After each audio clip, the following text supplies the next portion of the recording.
Hi అండి. ఆంధ్ర స్టైల్లో మనము సముద్రం చేపలు వండుకుందామండి.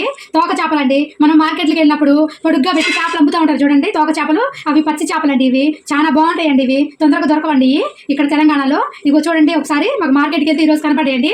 ఈరోజు మేము ఖచ్చితంగా తెచ్చుకోవాలని చెప్పి తెచ్చుకున్నామండి. ఇదిగోండి తోక చేపలు కావాల్సిన పదార్థాలండి. ఇదిగోండి ఉల్లిపాయలు 3 ఉల్లిపాయలు అండి. ఇదిగోండి 10 పచ్చిమిరపకాయలు ఇట్లా పొడుగ్గా చీల్చుకోవాలండి. ఇదిగోండి 3 స్పూన్లు కారము. ఇదిగోండి 2 స్పూన్లు ధనియాల పొడి. ఇదిగోండి అల్లం పేస్ట్. ఇదిగోండి రాళ్ళు పండి 2 స్పూన్లు రాళ్ళు పండి.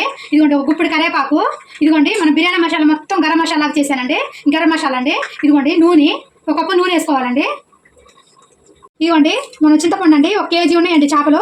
ఇదిగోండి కొంచెం అంత 1 గుప్పిడి అండి, 1 గుప్పిడి చింతపండు శుభ్రంగా కడుక్కొని నానబెట్టుకోవాలండి. శుభ్రంగా కడిగేసుకోవాలండి. దుమ్ము బొమ్మ ఉంటుంది కదండి, శుభ్రంగా ఇట్లా కడిగేసుకుంటే మొత్తం ఇట్లా నలుపుకుంటే కడుక్కుంటే ఏమైనా దుమ్ము ఉన్న డస్ట్ ఉన్న మొత్తం పోతుందండి. శుభ్రంగా ఇట్లా కడిగేసేసుకొని 1-2 సార్లు తర్వాత నీళ్ళు పోసి నానబెట్టుకోవాలండి. చింతపండుని ఇట్లా నీళ్ళు పోసి నానబెట్టుకుంటే బాగా నాని గుజ్జు బాగా వస్తుందండి. ఇవ్వండి పొయ్యి ముట్టించేసి చిన్న బాండి పెట్టుకున్నానండి. దీంట్లోకి ఇవ్వండి 1 స్పూను మెంతులండి. ఇవ్వండి 1 స్పూన్ ఆవాలు, 2 స్పూన్లు వేస్తున్నానండి ఆవాలు, 2 స్పూన్లు ఆవాలండి. ఇవ్వండి 1 పెద్ద స్పూను జీలకర్ర అండి. అవి వేసుకొని మంచిగా పొయ్యి సిమ్లో పెట్టుకొని ఫ్రై చేసుకోవాలండి. ఇట్లా ఇది మంచి ఈ టేస్ట్ బాగుంటుందండి. ఇట్లా పొడి వేసుకుంటే చేపల కూరలో చాలా బాగుంటుంది. పొడి వేస్తే ఆంధ్ర స్టైల్ చేపల కూర అండి. ఇట్లానే చేస్తామండి ఆంధ్రాలో. చూడండి ఒకసారి మీరు ఇట్లా దూరగా వేపుకోవాలండి. మీడియం సైజులో పెట్టుకుని మటని ఇట్లా బాగా వేపుకోవాలండి. ఇదిగోండి వేగేటప్పుడు బాగా స్మెల్ వస్తుందండి, మనకు ఊరికనే అర్థమైపోతుంది. ఆవాలు చిటపట అంటూ ఉంటాయండి. ఇవ్వండి దూరగా వేగుతుంది బాగా. ఇవ్వండి మంచిగా మెంతులు కానీ, మెంతులు వేపేటప్పుడు మంచి వాసన వస్తుంది కదండి. మెంతులు కానీ ఆవాలు కానీ జీలకర్ర కానీ మంచిగా వేపితే చాలా మంచి స్మెల్ వస్తుందండి. అది కూరలో వేసుకుంటే మంచి వాసన వస్తుంది. కూర చాలా బాగుంటుందండి. ఇవ్వండి వేగిపోయినాయి. ఇట్లా చిటపట ఆగినప్పుడు సరిపోతుందండి. మరి నల్లగా వేపుకోకండి, మరి కూర చేతి వస్తుంది. ఇవి ఇట్లా వేపుకుంటే సరిపోతుందండి దూరగా. ఇంకా చాలంటే ఇంకా ఆపేస్తున్నానండి. ఇదిగోండి ఏం చేశాను కదండి. ఇదిగోండి శుభ్రంగా ఇట్లా ప్లేట్లో పోసానండి. ఆరిపోయిన తర్వాత మిక్సీ పెట్టుకోవాలండి. ఇది పొడిలాగా చేసుకోవాలండి. ఇది ఆరేటప్పటికి మనము కూర ఎట్లా చేయాలో చూపిస్తామండి. తర్వాత ఇది పొడి పెట్టుకుందామండి. ఇవ్వండి పచ్చిమిరపకాయలు ఇట్లా పొడుగ్గా పోసేసుకుంటే బాగుంటుందండి. ఉప్పు కారం పులుపు అన్ని పట్టి చాలా బాగుంటుంది. నంచుకొని తినొచ్చండి. ఈ చేపకి ముళ్ళు ఎక్కువ ఉండదండి, ఒకటే ముళ్ళు ఉంటుంది. పిల్లలు కూడా తినొచ్చండి. ఇదిగోండి కారము, ఇదిగోండి పసుపు, ఇదిగోండి రాళ్ళు ఉప్పు అండి. మీరు చూసి వేసుకోండి. నేను 2 స్పూన్లు వేస్తున్నాను. ఇదిగోండి 1 గుప్పిడి కరివేపాకండి. ఇదిగోండి నూనె కొంచెం ఎక్కువ వేసుకోండి, టేస్ట్ బాగుంటుంది చేపల కూరలో. ఇవి బాగా పోసుకున్న తర్వాత బాగా కలుపుకోవాలండి. దీన్ని ఇట్లా ముక్కలకు పట్టేటట్టుగా మంచిగా ఉప్పు కారము పసుపు నూనె మొత్తం ఇట్లా ఉల్లిపాయలు పచ్చిమిరపకాయలు కరివేపాకు ఈ మొత్తం ఇట్లా ముక్కలకి ఇట్లా పట్టాలండి. ఇవ్వండి ఇట్లా కలిపేసుకోండి. బాగా ఇట్లా కలుపుకుంటే బాగా ముక్కలు పట్టుతుందండి. ఇట్లా కలిపేసుకున్న తర్వాత మనం చింతపండు పిసికి పోసుకుందామండి. సింపుల్గా అయిపోతుందండి చేపల కూర, చాలా బాగుంటుంది టేస్ట్ కూడా.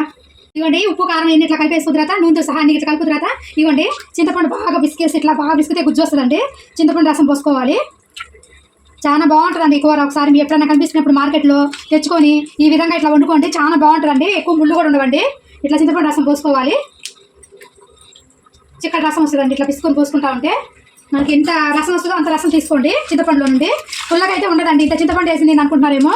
చింతపండులో మనకు ఉప్పు కారము ఎన్ని పడతాయి కదండి, అసలు పుల్లగా ఉండదండి. ఒకసారి మీరు ఈ స్టైల్లో వండుకొని చూడండి, చాలా బాగుంటుంది. మేము ఆంధ్రాలో ఇట్లానే వండుకుంటామండి కూర. మా అమ్మ ఇట్లానే ఉండేదండి. మా అందరికీ మేము 4 అక్క చెల్లెలమండి. మేము అందరం ఇదే విధంగా వండుకుంటామండి. మా అక్కలు కానీ ఏం కానీ నేనే లాస్ట్ అండి. మా ఇంట్లో అందరం ఇట్లా వండుకుంటామండి. ఒక అన్నయ్య అండి మాకు. మేమందరం మాత్రం ఇట్లానే వండుకుంటామండి. చేపల కూర మాత్రం మా అమ్మ మాకు ఇట్లానే నేర్పించింది. మేము ఇట్లానే వండుకుంటామండి. ఇప్పుడు కూడా మేము ఇక్కడ హైదరాబాద్లో ఉన్నా కూడా ఆంధ్ర స్టైల్ కూరలే వండుకుంటామండి. ఇదిగోండి గింతే అండి. మొత్తం ఇట్లా కలిపేసుకోవాలండి. ముక్కలు మునిగే వరకు నీళ్ళు పోసుకోవాలండి. చింతపండు రసము మంచిగా దగ్గర ఉడికిపోతుందండి. ఇదిగోండి మంచిగా ఇట్లా పెట్టేసుకోవడం అండి పొయ్యి మీద. అంటే నేను స్టవ్ మీద పెట్టేస్తానండి.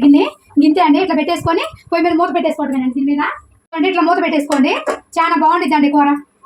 ఇదిగోండి ఇందాక మనము మెంతుల్ని ఆవాలు జీలకర్ర ఏంపి పొడి చేసుకొచ్చానండి. ఇదిగోండి పొడి అదేనండి. ఇది కూర మొత్తం అయిపోయినాక దింపే ముందు వేసుకోవాలండి. అప్పుడు టేస్ట్ బాగుంటుంది, స్మెల్ బాగా వస్తుందండి కూర. ఇవ్వండి ఒకసారి మనం ఈ కూరని చూద్దామండి. ఇవ్వండి మంచిగా ఉడుకుతుందండి, దగ్గర ఉడుకుతుందండి. ఒకసారి మనము గంట అయితే పెట్టొద్దండి. గంట పెట్టకుండా ఇవ్వండి ఇట్లా చిన్నగా ఇట్లా మెల్లి తిప్పుకోండి.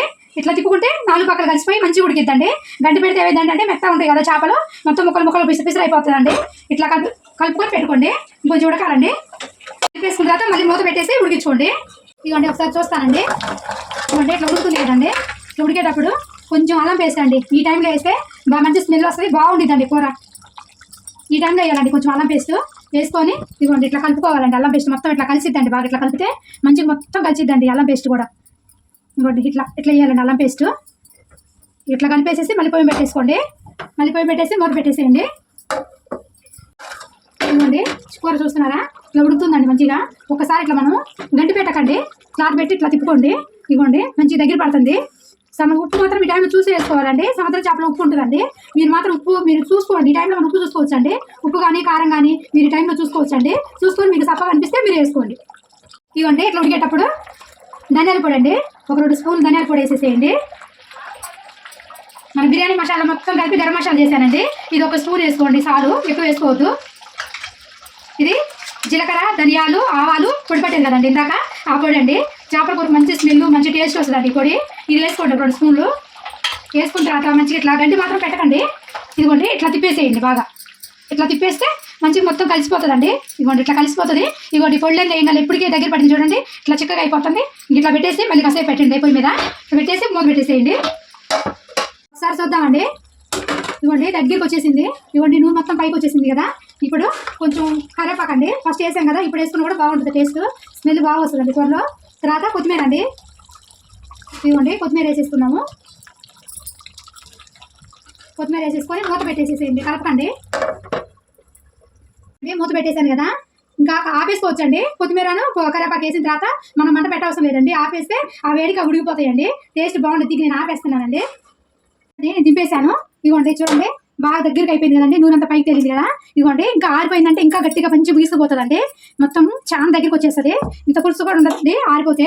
ఇదిగోండి మా అమ్మాయి వేడి అన్నం వేసుకుని చేపల కూర అంటే మా అమ్మాయికి వేడికి బాగా ఇష్టం అండి. బాగా ఇష్టంగా తింటుందండి. వేడిగా చేపల కూర వేస్తే బాగా తింటుందండి. ఇదిగోండి చేప ముక్కలు వేసేసుకొని ఇట్లా పులుసు చేస్తున్నాను చూడండి.